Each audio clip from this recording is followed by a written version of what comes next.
యెహోవా నిసి ministries presence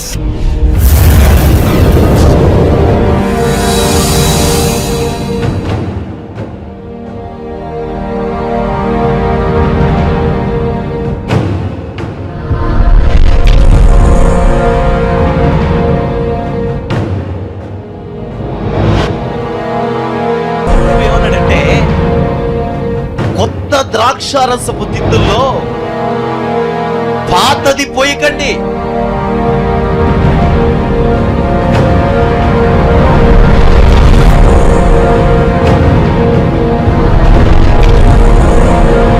నేర్చుకున్నారో, ఏది ప్రభు వల్ల తెలుసుకున్నారో అది మిగిలిన వాళ్ళకి పంచిచ్చినప్పుడు వాళ్ళు ఇంకా సులువుగా దేవుని మార్గంలోకి బలముగా సాగడానికి అవకాశాలు ఏర్పడతాయి.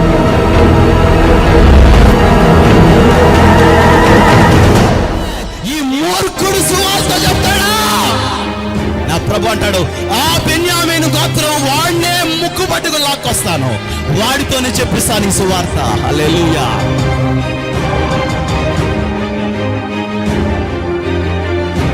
సమరయుల మధ్యలో నుండి సువార్తికురాలు పుట్టగలదా? వాళ్ళకి తెలుసు పుట్టదని, కానీ నా ప్రభు అంటాడు పుట్టించబోతున్నాను. ఆమేన్, ఆమేన్.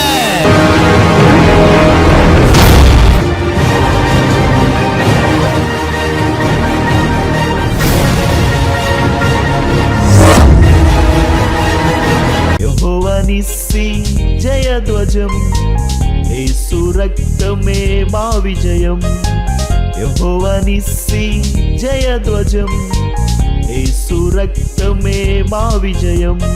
జయం జయం యేసు రక్తం జయం, జయం జయం యేసు రక్తం జయం, జయం జయం యేసు రక్తం జయం. పోయి అది మట్టిగా మారుతుంది. అది కొన్ని సంవత్సరాలకి ఏమవుతుందంటే మెరక చేస్తుంది పొలాన్ని. ఈరోజు మనకు తెలియకుండానే కొన్ని స్వభావాలు ఏం చేస్తూ ఉంటాయంటే మన లోపలికి వచ్చి మనల్ని మెరక చేస్తూ ఉంటాయి, నీళ్లు నిలబడకుండా చేస్తూ ఉంటాయి. మొదటిగా మన పల్లములో ఉండేటట్లు మనం చూసుకోవాలి. ఎప్పుడు హెచ్చైన వాటి మీద మనస్సు ఉంచక తగ్గైన వాటి మీదే మన మనస్సు ఉంచుకుంటూ ఉండాలి. ఏది ఏమైనా కానివ్వండి, ఒకవేళ ఎవరు ఎలా అయినా అనుకోనివ్వండి, కానీ మనం దేవుని బిడ్డలుగా, దైవ సంబంధమైన వ్యక్తులుగా మన ఆలోచనలు ఆ రీతిగానే నడిపించబడుతూ ఉండాలి. ఒకవేళ అవతల వాళ్ళు మనల్ని తక్కువగా అనుకోవచ్చు, అనుకున్న పర్వాలేదు, ప్రభు మనల్ని యోగ్యులుగా ఎంచితే చాలు అనే మనసుతో మనం పనిచేయాలి. రెండోది, ఆ పొలం నిండా నీళ్లు పెడతాడు. పూర్తిగా ఆ పొలం అంతా దేంతో నిండిపోతుంది? నీళ్లతో నిండిపోతుంది. ఈ పల్లములో ఉంది కాబట్టి పొలం, నీళ్లు అందులో నిలబడి ఉన్నాయి. ఆమేన్, హల్లెలూయా. నీలో ఎప్పుడు ఏముండాలి? నీళ్లు ఉండాలి. నీ పొలంలో ఎప్పుడు దేంతో నింపబడి ఉండాలి? ఏమండి ఇప్పుడు నీళ్ళు ఎందుకు పెట్టారండి అన్నాడు అనుకోండి, దీంట్లో అండి ఇంతకు ముందు ట్రాక్టర్ తిరిగిందండి, పెద్ద గొయ్యడిదండి, ఆ భాగంలో 4 బెల్లులు పడ్డాయండి, అంత ఎత్తు అయిందండి. లోతులేమో పొడ్చబడాలి, మెరకేమో చదును చేయబడాలి. ఈ 2 జరగాలంటేనండి దీన్ని శుభ్రంగా నీళ్లతో నింపాలండి.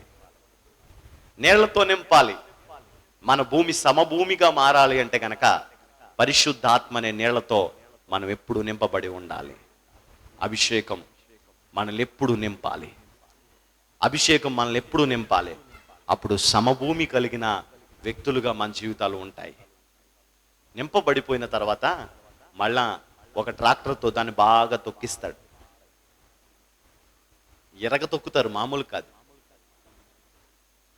ఆ ఎరగ తొక్కేసిన తర్వాత మొత్తం పొలం అంతా తొక్కేసిన తర్వాత పొలం అంతా సమానం అయిపోతుంది. అలాగే పరిశుద్ధాత్మ దేవుడు ఇప్పుడు ఏం చేస్తున్నాడంటే లోపల పైన ఉన్న వాటిలన్నింటినీ తిరగదోడుతున్నాడండి. ఏం చేస్తున్నాడండి? ఊరుకుంటాడండి?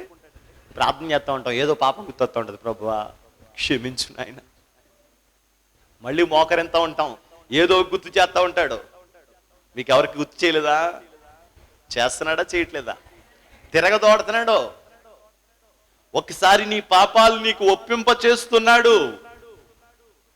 పరిశుద్ధాత్మ మీ మీదకి వచ్చినప్పుడు ఆయన మీకు తీర్పును గురించి తెలియచేస్తాడు, పాపాన్ని గురించి తెలియచేస్తాడు, నీతిని గురించి తెలియచేస్తాడు. మీకు ఆయన వస్తే గాని ఆ అనుభవం రాదు. ఆయన మీలోకి వచ్చినప్పుడు, ఆయన మీ దగ్గరకు వచ్చినప్పుడు మీలో ఉన్న లోట్లేంటో, మీలో ఉన్న తప్పిదాలేంటో, మీలో ఉన్న పొరపాట్లేంటో పరిశుద్ధాత్మ దేవుడు తెలియచేస్తాడు. దేవునికి స్తోత్రం. హల్లెలూయా. లేకపోతే అంతా ఒప్పు అని అనిపిస్తుంది. పరిశుద్ధాత్మ నీ పొలంలో ఉంటే చెప్పబడే మాట నీకు కరెక్ట్ అనిపిస్తుంది. పరిశుద్ధాత్మ నీలో లేకపోతే చెప్పే మాట నీకు బాధగా అనిపిస్తుంది.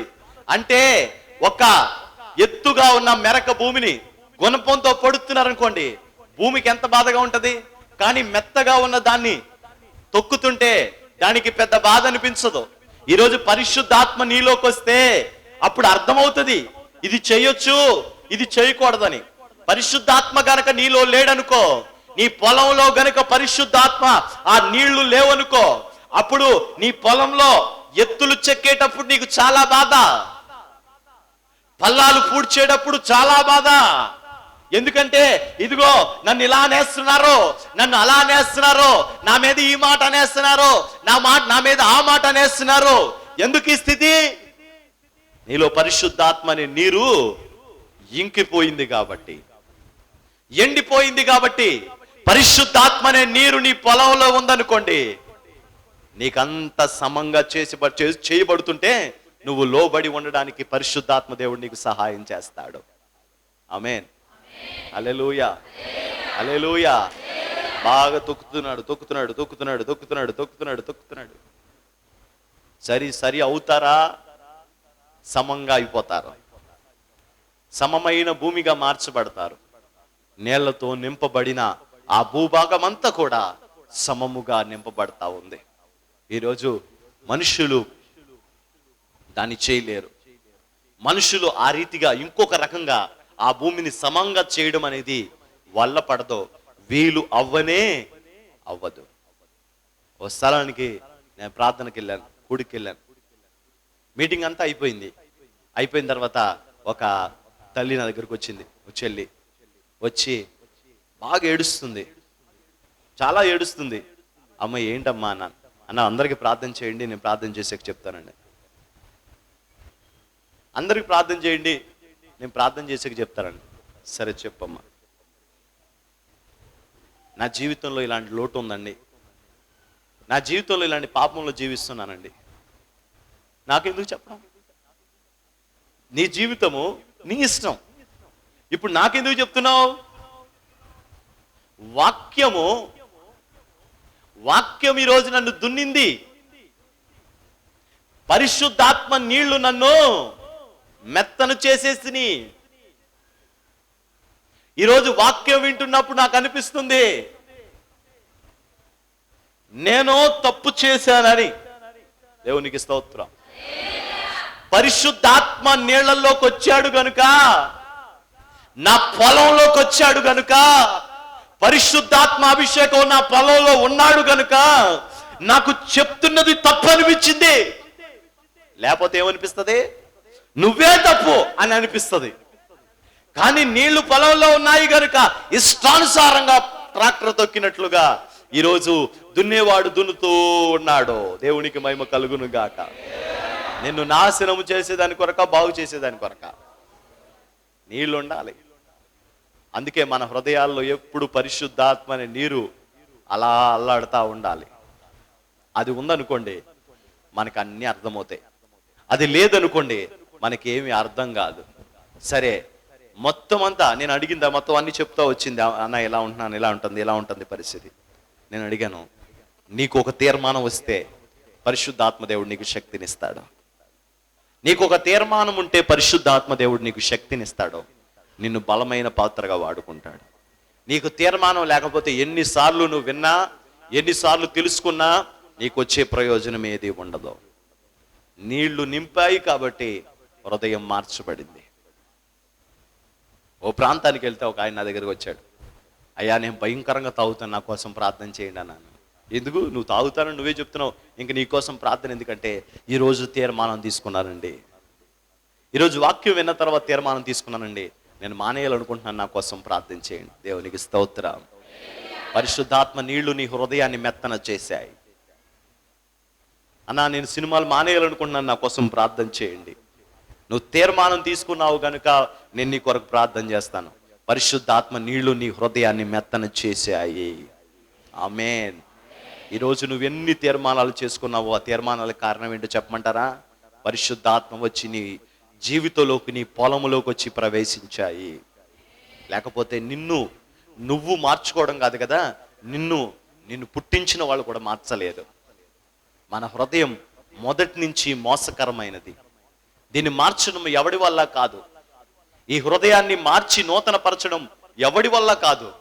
కానీ దీన్ని మార్చగలిగిన శక్తి ఒక్క పరిశుద్ధాత్మ దేవుడికి ఉంది. ఆయన నీ హృదయాన్ని పూర్తిగా మార్చేయగలిగిన శక్తివంతుడు, బలవంతుడు.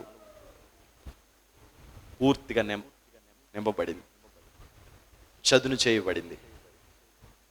ఆ తర్వాత మెల్లగా పొలంలోకి వెళ్ళి దాంట్లో ఉన్న పుల్లలో, కర్రలు, రాయిబెడ్డల ముక్కలు ఏమన్నా ఉంటే అవన్నీ ఏరుకుంటూ ఉంటాడు. అదో పని.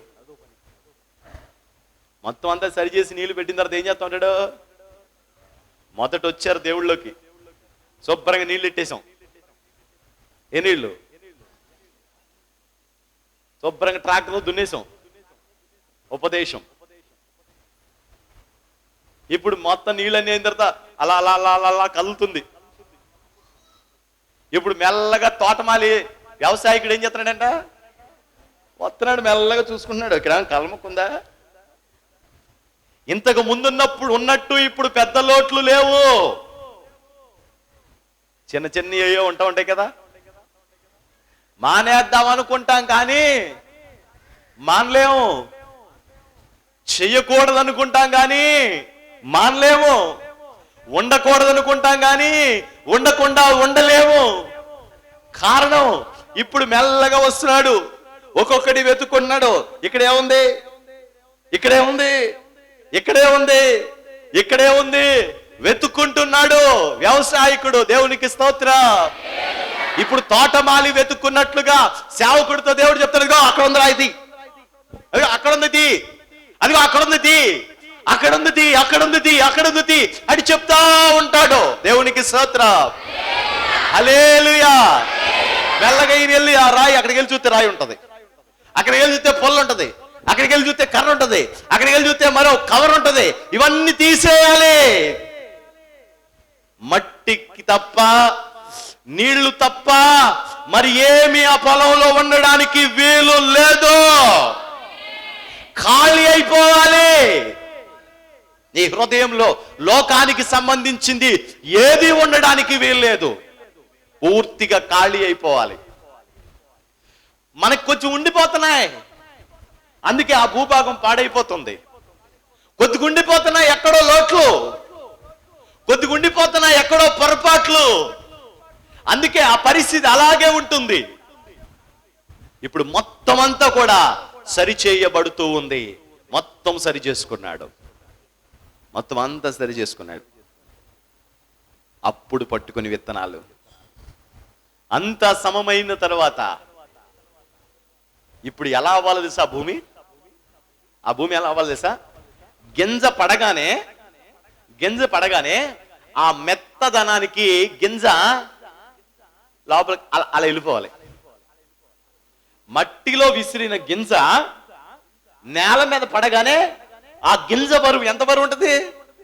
ఒక చిన్న బరువు ఉంటుంది కదా. ఆ మెత్తను చేయబడి, నేలలా చేయబడి, ఇలా జారుగా మారిపోయిన ఆ నేల విత్తనం పడగానే ఏమవుతుందండి? అలా లైట్గా అలా అలా మునుగుతుంది. అయిపోయింది ఆయన పని. ఇక్కడ నేను చేయవలసిన పని అంతా అయిపోయింది. దేవునికి స్తోత్రం. హల్లెలూయా, హల్లెలూయా. అతని పని అయిపోయిందండి. వెళ్ళిపోయి హాయిగా నిద్రపోతాడండి, నీళ్లు కట్టేస్తాడండి. మెల్లగా నీరు లాగుతూ ఉంటది, గింజలోంచి మొలకెత్తుతూ ఉంటది, గింజలోంచి మొలకెత్తుతుంటది. ముందింత పని జరిగిన తర్వాత అప్పుడు వేస్తాడు విత్తనం. ఊరికే వేస్తాడా విత్తనం? దేవుడు అంటున్నాడు, ఏ నేల మీద పడితే ఆ నేల మీద విత్తనం వేయడానికి నేను ఇష్టంగా ఉన్నాను. కానీ ఉపయోగం ఏముంది? ఇంత జరిగిన తర్వాత విత్తనం పడాలి, దీనికి నువ్వు ఒప్పుకోవాలి, దీనికి నువ్వు ఇష్టపడాలి. అంతే ప్రభువా, నేను అలా చేయడానికి ఇష్టంగానే ఉన్నాను, నేను అలా చేయడానికి ఇష్టపడుతున్నాను, నేను అలా ఉండడానికి ఇష్టపడుతున్నాను, నేను అలా మాట్లాడడానికి ఇష్టపడుతున్నాను, నేను అలా ప్రవర్తించడానికి ఇష్టపడుతున్నాను. అమ్మ మోకరించంటే మోకరించకపోతే ఎండా ప్రార్థన అది నేనేం చెప్తాను. మోకరించు నువ్వు పడుకొని చేసినా వింటాడు, కానీ నీకు ఏదైనా రోగం వచ్చినప్పుడు అంతే తేడా. పడుకొని చేసినా ప్రార్థన వింటాడు, నీకేమైనా మాయ రోగం ఏమైనా వచ్చినప్పుడు. శుభ్రంగా ఉన్నప్పుడు ఏం చేయాలి? మోకరించి ప్రార్థన చేయాలి. అబ్బే మనం అంటాం ఎండా వచ్చిన అమ్మగారు అలా చేస్తున్నారు, ఎస్తేర్ అమ్మగారు అలా చేస్తున్నారు, వాళ్ళు చేస్తే చేశారులే, మరి నువ్వెందుకు అలా చేస్తా? అబ్బే మనకి ఎప్పుడు ఏం అలవాటు అంటే పక్కోళ్ళని చూసుకోవడం అలవాటు.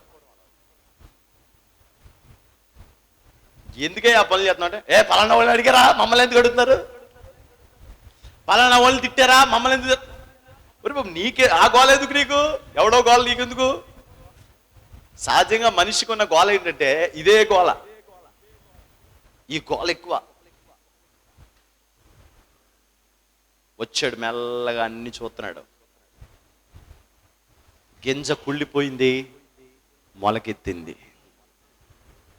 గింజ కుళ్ళిపోయింది, మొలకెత్తింది. లోకానికి కింద ఉన్నావా? లోకము ఆచారాలకి దిగువలో ఉన్నావా? నీ భూమి సమభూమిగా మార్చబడిందా?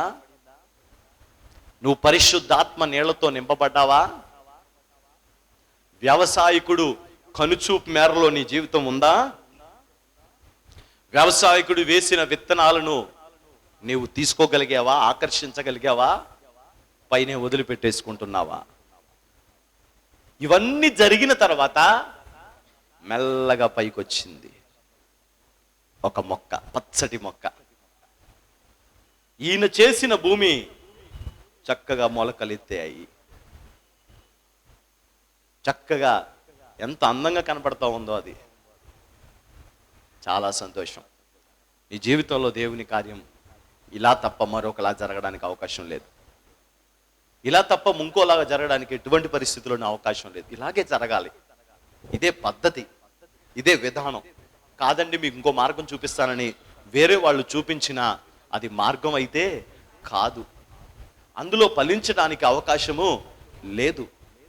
ఇదే మార్గం, ఇలా తప్ప ఇంకొక మార్గంలో వెళ్ళడానికి ఎటువంటి పరిస్థితుల్లోనూ లేదు. ఇవన్నీ జరిగిపోయిన తర్వాత మెల్లగా ఎదుగుతుంది. ఎదుగుతుంటేనంట పక్కన ఏమొచ్చేస్తున్నాయంట? కలుపు మొక్కలు వచ్చేస్తున్నాయంట. మొక్కేమో ఇంత ఉంటుందండి, కలుపు ఏమో ఇంత ఉంటుందండి, పెద్ద పెద్ద అయిపోతూ ఉంటాయి. ఈయన గారు మెల్లగా వెళ్ళి ఒక్కొక్కటి ఒక్కొక్కటి ఒక్కొక్కటి ఏం చేస్తూ ఉంటాడండి? లాగుతా ఉంటాడు. నీలో ఉన్న కలుపు లాగడానికి ఎవడో ఒకడో ఉండాలి. మెల్లగా వచ్చి ఏం చేస్తూ ఉంటాడండి? మా ఇష్టం అండి. నీ ఇష్టమైతే మేమేం చేయగలం? కలుపు తీయడానికి ఉండాలి, లోట్లు దిద్దడానికి ఉండాలి, సరిచేయడానికి ఉండాలి. మెల్లగా ఒక్కొక్కటి ఒక్కొక్కటి ఒక్కొక్కటి లాగేశాడు. ఎప్పుడైతే పక్కనున్న కలుపును లాగేయబడిందో మొక్క ఇంకా ఎదగడం మొదలైంది, ఇంకా అభివృద్ధి చెందడం మొదలైంది, ఇంకా ఆశీర్వదించడం మొదలైంది. పంట అయ్యేదాకా నీటి సారం దానికి అందుతూనే ఉండాలి. పంట పండేదాకా చివరి దాకా నీటి సారము భూసారము దానికి అందుతూనే ఉండాలి. కొన్ని గింజలు 30 దంతలు, కొన్ని గింజలు 60 దంతలు, కొన్ని గింజలు నూరంతలు. దేవునికి స్తోత్రం చెప్పండి గట్టి, ఇంకా గట్టిగా చెప్పండి. ఇంత ప్రాసెస్ జరిగితే ఫలిస్తావు. ఊరికే ఎలా ఫలిస్తావు? దేవుడు అంటున్నాడు నువ్వు ఫలించాలి, భూమిని నిండించాలి. ఇది వాగ్దానం ఆదాముకి. కానీ ఆదాం ఫలించలేకపోయాడు. దానికి కారణాలు మనకు తెలుసు. ఆదాం నష్టపోయాడు. సాతాను మాట విని, సాతాను చెప్పిన అబద్ధాన్ని నమ్మి, సాతాను చెప్పిన ఆ యొక్క క్రియను లేకపోతే ఆ మాటను తన హృదయంలో ఉంచుకొని ఆయన పాడైపోయాడు. తర్వాత మళ్ళీ దేవుడు ఎవరిని ఫలించమన్నాడు చెప్పండి, మీకు జ్ఞాపకం ఉంటే? ఆదాము తర్వాత మళ్ళీ ఎవరిని ఫలించమన్నాడు దేవుడు? నోవాహుతో చెప్పాడు దేవుడు, నోవాహు నువ్వు ఫలించాలి. ఫలించడం అంటే ఏంటో ఊరికే ఆ డబ్బులు ఆస్తులు అవి అనుకోకండి. మళ్ళా నోవాహుతో చెప్తున్నాడు, నోవాహు నువ్వు ఫలించాలి. అంటే నీలో ఇదంతా జరగాలి. ఆమేన్. నువ్వు ఫలించాలంటే రోడ్డుకి నీకు 3 అడుగులు లోతుండాలి. నువ్వు ఫలించాలంటే పూర్తిగా దున్నబడాలి. నువ్వు ఫలించాలంటే నీలో ఉన్న చెడ్డ తీసేయబడాలి. నువ్వు ఫలించాలి అంటే గనక నీ పొలం చదును భూమిగా మారాలి. నువ్వు ఫలించాలంటే నీ పొలంలో ఎప్పుడూ నీరుండాలి. హల్లెలూయా. నీ పొలంలో ఎప్పుడు ఏముండాలి? నీరుండాలి. నోవాహు నువ్వు బతకాలి, ఆశీర్వదించబడాలి, దీవించబడాలనుకుంటావా? భూమి అంతా నింపబడాలనుకుంటావా? నీ పొలంలో ఎప్పుడు ఏముండాలి? నీరుండాలి. మరి నీళ్ళున్నాయా? నోవాహు నువ్వు ఫలించయ్యా, నువ్వు అభివృద్ధి చెందు, నువ్వు ఆశీర్వదించబడు, నువ్వు దీవించబడు అని చెప్పాడు. నోవాహు ఒక్క కుటుంబం వాడలోకి వెళ్ళింది.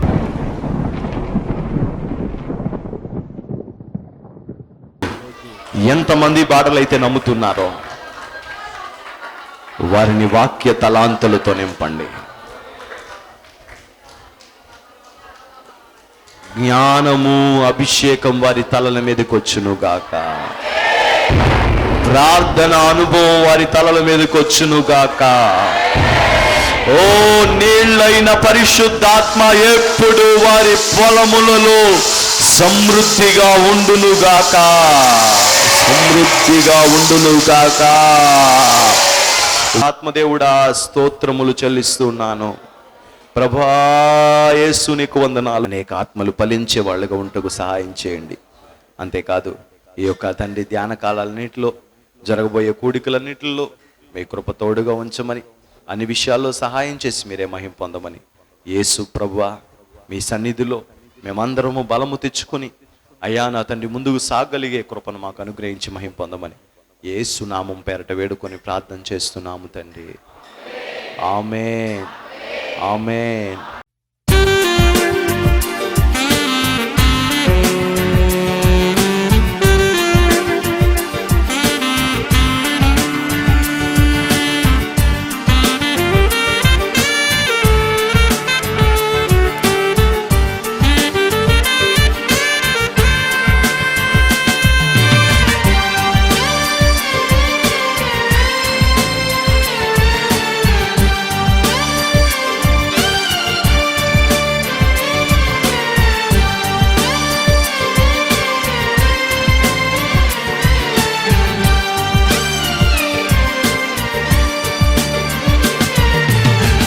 యాకోబు దేవా నాతోనే ఉన్నావు, నీ కృప నాకు పంచావు.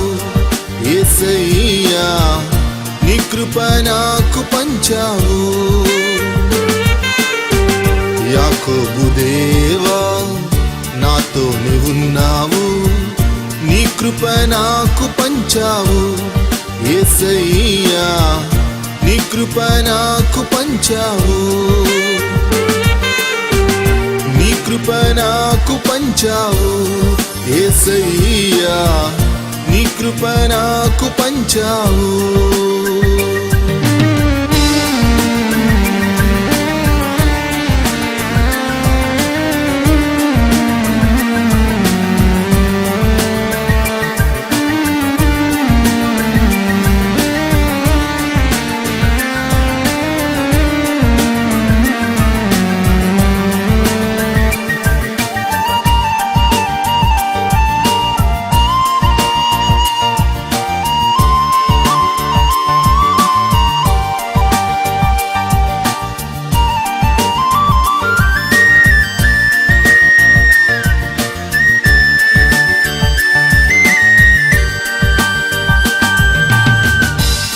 కష్ట సమయంలో నాతో నీవున్నావు, విడిపించి గొప్ప చేశావు యేసయ్యా, విడిపించి గొప్ప చేశావు.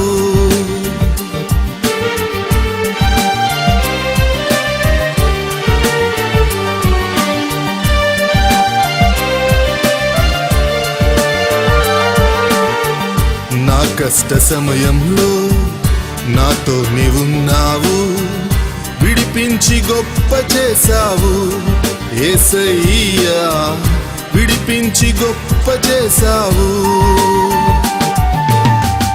యాకోబు దేవా నాతో నీవున్నావు, నీ కృప నాకు పంచావు యేసయ్యా, నీ కృప నాకు పంచావు, నీ కృప నాకు పంచావు యేసయ్యా, నీ కృప నాకు పంచావు.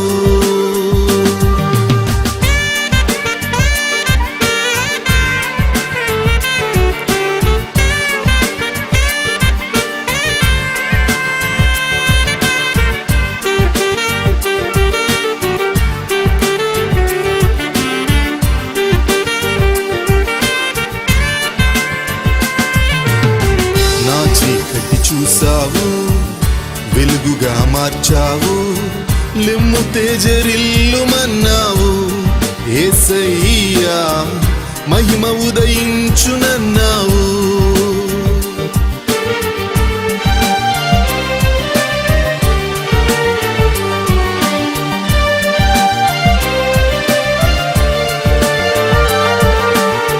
నా చీకటి చూసావు, వెలుగుగా మార్చావు, లెమ్ము తేజరిల్లుమన్నావు యేసయ్యా, మహిమ ఉదయించునన్నావు. యాకోబు దేవా నాతో నీవున్నావు, నీ కృప నాకు పంచావు యేసయ్యా.